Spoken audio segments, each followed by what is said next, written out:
Assalamualaikum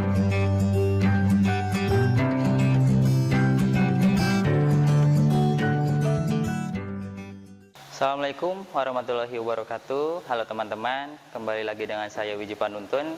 Hari ini kita akan belajar tentang akuntansi manajemen.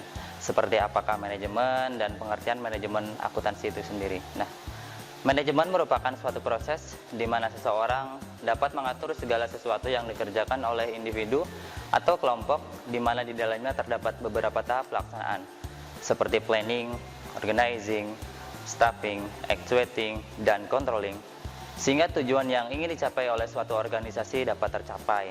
Nah, sedangkan akuntansi manajemen merupakan sebuah proses identifikasi, penyiapan, pengukuran, akumulasi, analisa, dan penafsiran, serta komunikasi mengenai informasi yang dapat membantu eksekutif dalam memenuhi tujuan perusahaan.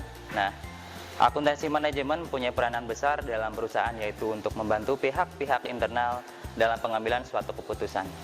Nah, dalam kesempatan kali ini pada mata kuliah akuntansi manajemen ada beberapa hal yang akan kita pelajari di mana pertama ada peran dan kedudukan akuntansi manajemen sebagai sistem informasi, kemudian karakteristik dan klasifikasi biaya, kemudian yang ketiga ada implementasi analisis titik impas atau break-even point, dan kemudian yang keempat adalah analisis perilaku dan estimasi biaya. Nah, teman-teman, peran akuntansi manajemen dalam perusahaan adalah mengumpulkan beberapa informasi berisi fakta, data, pengamatan, dan persepsi. Nah, fungsi sistem informasi akuntansi bagi manusia adalah untuk mengurangi ketidakpastian dalam pengambilan keputusan. Pengambilan keputusan selalu menyangkut masa yang akan datang, yang mengandung ketidakpastian dan pemilihan suatu alternatif tindakan yang tersedia. Nah, oleh karena itu, para pembuat keputusan selalu berusaha mengumpulkan informasi untuk mengurangi ketidakpastian yang dihadapinya dalam memilih alternatif tindakan tersebut. Nah, semua pembuat keputusan dalam organisasi harus memahami bagaimana cara menciptakan dan menggunakan sistem informasi akuntansi manajemen yang baik. Nah, inti dari sistem informasi akuntansi manajemen adalah proses yang dideskripsikan oleh aktivitas-aktivitas seperti pengumpulan, pengukuran, penyimpanan, analisis, pelaporan, dan pengelolaan informasi sesuai dengan standar akuntansi keuangan. Sistem informasi akuntansi manajemen tidak terikat oleh kriteria formal apapun yang mendefinisikan sifat dari proses, masukan, atau keluaran, sehingga kriterianya fleksibel dan berdasarkan pada tujuan manajemen dan tujuan akuntansi biaya itu sendiri. Nah, teman-teman, poin yang berikutnya kita akan belajar tentang karakteristik dan klasifikasi biaya. Biaya atau cost dan beban atau expenses merupakan istilah yang sering digunakan dalam pengertian yang sama, tapi berdasarkan teori, kedua istilah tersebut memiliki arti yang berbeda.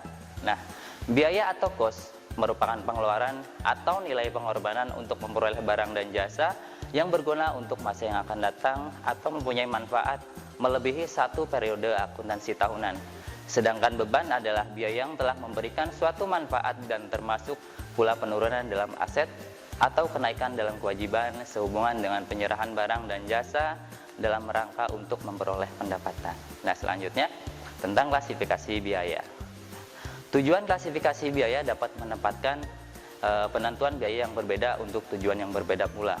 Dan biaya dapat dikelompokkan menjadi beberapa macam kelompok biaya, diantaranya di fungsi organisasi seperti biaya produksi dan biaya non produksi, kemudian dalam jangka waktu manfaat seperti capital expenditure dan revenue expenditure, kemudian di dalam departemen seperti producing department dan service department, kemudian di dalam penelusuran objek biaya seperti biaya langsung maupun biaya tak langsung, kemudian ada perubahan volume kegiatan seperti misalnya biaya tetap, biaya tak tetap, dan biaya semi variabel, kemudian ada kemampuan manajer untuk mengendalikan seperti biaya terkendali dan biaya tak terkendali. Kemudian yang terakhir adalah pengambilan keputusan seperti biaya relevan dan biaya tidak relevan. Nah, biaya itu merupakan pengorbanan sumber ekonomi yang diukur dalam satuan uang dalam usahanya mendapatkan sesuatu untuk mencapai tujuan tertentu, baik yang sudah terjadi maupun yang belum terjadi atau baru direncanakan. Nah, perilaku biaya ini sendiri merupakan penggambaran terhadap perubahan biaya seiring dengan perubahan output atau penggunaan dari suatu aktivitas kegiatan usaha. Nah, Tujuan manajemen itu untuk mengidentifikasi biaya dan perilaku biaya adalah untuk yang pertama sebagai pengendalian biaya, kemudian untuk pengestimasian biaya yang akan dikeluarkan untuk menghasilkan suatu produk, serta yang ketiga adalah sebagai pembuatan keputusan untuk jangka kedepannya. Kemudian selanjutnya, berdasarkan biaya, perilaku biaya, biaya dapat digolongkan menjadi 3 macam. Yang pertama dilihat dari biaya tetap atau fixed cost, kemudian ada biaya variabel atau variable cost, kemudian biaya semi variabel. Nah, biaya tetap atau fixed cost yaitu biaya yang jumlahnya tetap atau tidak berubah meskipun volume produksi perusahaan itu bertambah, contohnya seperti biaya sewa bangunan, asuransi, usaha maupun gaji pegawai. Kemudian yang kedua adalah biaya variabel atau variable cost, di mana itu adalah biaya yang jumlah totalnya berubah seiring dengan perubahan volume produksi, seperti misal biaya bahan baku yang digunakan dalam produksi suatu barang, kemudian ada biaya tenaga kerja tak langsung, komisi penjualan, serta biaya listrik. Nah, yang ketiga adalah biaya semi variabel, yaitu biaya yang jumlahnya berubah secara tidak proporsional yang mempunyai hubungan dengan perubahan kuantitas barang yang diproduksi. Nah, selanjutnya tentang estimasi biaya. Estimasi biaya adalah proses menaksir hubungan antara biaya-biaya dan pengaruh biaya yang menyebabkannya. Di dalam estimasi biaya ada 4 metode yang dapat kita gunakan untuk menghitung estimasi biaya. Yang pertama ada Industrial Engineering Method, yaitu menganalisa hubungan antara input dan output dalam bentuk fisik. Kemudian yang kedua ada Conference Method, di mana dilakukan dengan analisis dan pendapat mengenai biaya dan cost drivernya yang dikumpulkan dari berbagai departemen dalam perusahaan. Kemudian yang ketiga adalah Account Analysis Method, di mana ini dilakukan dengan mengklasifikasikan akun biaya pada buku besar pembantu sebagai biaya variabel, fix atau campuran sesuai level dengan aktivitas. Nah, kemudian yang keempat adalah Quantitative Analysis Method, di mana kita menggunakan metode matematis formal untuk menyesuaikan fungsi biaya dengan observasi pada data masa lalu. Nah, metodenya ada 2, yang pertama ada High-Low Method dan kemudian yang kedua adalah Regression Analysis Method. Kemudian selanjutnya adalah tentang implementasi titik impas atau break-even point. Nah, break-even point ini merupakan suatu kondisi di mana perusahaan yang mana dalam operasionalnya tidak mendapatkan keuntungan dan juga tidak mengalami sebuah kerugian. Dengan kata lain, antara pendapatan dan biaya pada produksi pada kondisi yang sama sehingga labanya adalah 0. Nah, tujuan analisis ini pada break-even point adalah untuk mengetahui tingkat aktivitas di mana pendapatan hasil penjualan sama dengan jumlah semua biaya variabel dan biaya tetapnya. Nah, berikut ada beberapa asumsi yang mendasari analisis break-even point menurut Hengen et al. Yang pertama, karena merupakan satu-satunya faktor yang mempengaruhi biaya adalah perubahan volume, kemudian beban dan pendapatan adalah linier, yaitu di seluruh cakupan volume relevannya, kemudian tingkat persediaan tidak akan berubah. Manajemen menggolongkan setiap biaya seperti biaya komponen biaya gabungan, baik sebagai biaya variabel maupun biaya tetap, dan kemudian penjualan atas gabungan produk tidak akan berubah. Nah, penjualan gabungan merupakan kombinasi produk yang membentuk total sebuah penjualan. Kemudian yang selanjutnya, BIP ini sangat penting untuk sebuah perusahaan agar kita tidak mengalami yang namanya sebuah kerugian, baik itu yang usaha bergerak di bidang jasa, manufaktur, dan yang lainnya. Dan adapun beberapa manfaat yang kita dapatkan ketika kita menggunakan BIP itu sendiri adalah yang pertama, sebagai alat perencanaan untuk menghasilkan laba, kemudian memberikan informasi mengenai berbagai tingkat volume penjualan serta hubungan dengan kemungkinan memperoleh laba menurut tingkat penjualan yang bersangkutan. Kemudian yang ketiga, untuk mengganti sistem laporan yang tebal. Nah, dengan grafik ini kita sangat mudah untuk membaca informasi dan mudah dimengerti. Kemudian untuk mengevaluasi laba dari perusahaan secara keseluruhan. Dan yang kelima adalah sebagai bahan pertimbangan dalam menentukan harga jual untuk produk yang akan kita jual. Nah, teman-teman, sekalipun BIP atau break-even point ini sangat penting bagi sebuah perusahaan, ada beberapa kelemahan yang akan kita temukan. Seperti yang pertama, di dalam asumsi tentang linearity, kemudian tentang klasifikasi biaya, serta jangka waktu penggunaan.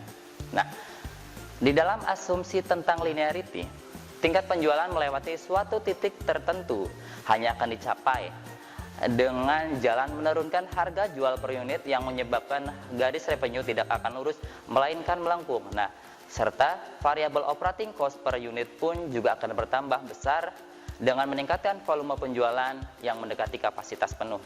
Hal ini bisa disebabkan karena merunya efisiensi kerja maupun bertambah besarnya upah bagi karyawan yang lembur. Kemudian di dalam aspek klasifikasi biaya, kesulitan dalam mengklasifikasikan biaya karena adanya semi variable cost, di mana biaya ini tetap sampai dengan titik tertentu dan kemudian selalu berubah-ubah atau fluktuatif setelah melewati titik tersebut. Nah, kemudian di dalam jangka waktu penggunaan, karena jangka waktu penerapannya terbatas dan biasanya itu hanya 1 tahun dan tidak akan terlihat dalam waktu dekat. Sedangkan operating cost pun sudah meningkat. Nah, akibatnya jumlah pendapatan yang harus dicapai agar dapat menutup semua biaya operasional pun bertambah besar pula. Nah, kemudian selanjutnya ada beberapa metode penghitungan BIP yang dapat kita gunakan. Seperti yang pertama, ada metode persamaan, kemudian ada metode kontribusi unit, serta metode grafis. Nah, di dalam metode persamaan, di mana penghasilan total adalah sama dengan biaya total, dan penghasilan total sama dengan biaya total ditambah dengan biaya tetap. Kemudian di dalam metode kontribusi unit, merupakan metode jalan pintas, di mana kita harus mengetahui nilai margin kontribusi tersebut. Nah, margin kontribusi itulah adalah sebagai hasil pengurangan pendapatan dari penjualan dengan biaya variabel. Kemudian yang ketiga adalah metode grafis. Manajer dapat menggambarkan titik impas melalui grafis. Grafis titik impas akan menunjukkan volume penjualan pada sumbu X atau garis horizontal dan biaya akan terletak pada sumbu Y atau garis vertikal. Sedangkan titik impas akan terletak pada perpotongan terhadap dua garis tersebut yang merupakan garis pendapatan dan garis biaya. Nah, garis sebelah kiri garis impas menunjukkan sisi kerugian dan sebelah kanan menunjukkan sisi laba keuntungan itu sendiri. Kemudian kita akan belajar tentang konsep biaya relevan dalam pengambilan keputusan jangka pendek. Nah, teman-teman, dalam pengambilan keputusan di bidang biaya harus diperhatikan relevansinya. Seperti dalam proses pengambilan keputusan jangka pendek, seorang manajer dihadapkan pada waktu yang terbatas, sehingga kemampuan untuk hanya mempertimbangkan hal-hal yang relevan saja merupakan hal yang sangat mutlak. Nah, berkaitan dengan kondisi tersebut, maka dikenal dengan adanya biaya relevan. Pengambilan keputusan dengan menggunakan konsep biaya relevan umumnya digunakan untuk keputusan tingkat taktis sebagai penjabaran dari keputusan strategis dari manajemen puncak. Nah, pengambilan keputusan atau decision making adalah memilih salah satu di antara berbagai alternatif atau penghematan biaya. Nah, salah satu tugas pokok manajer itu sendiri adalah untuk membuat keputusan berdasarkan informasi akuntansi yang relevan. Keputusan itu terdiri dari keputusan rutin maupun keputusan khusus, seperti misalnya ada menolak atau menerima order khusus, kemudian membeli dari luar atau memproduksi barang itu sendiri, kemudian yang ketiga memproses split of point atau langsung menjual, kemudian menambah atau memberhentikan departemen atau produk, serta yang terakhir adalah memilih produk itu sendiri.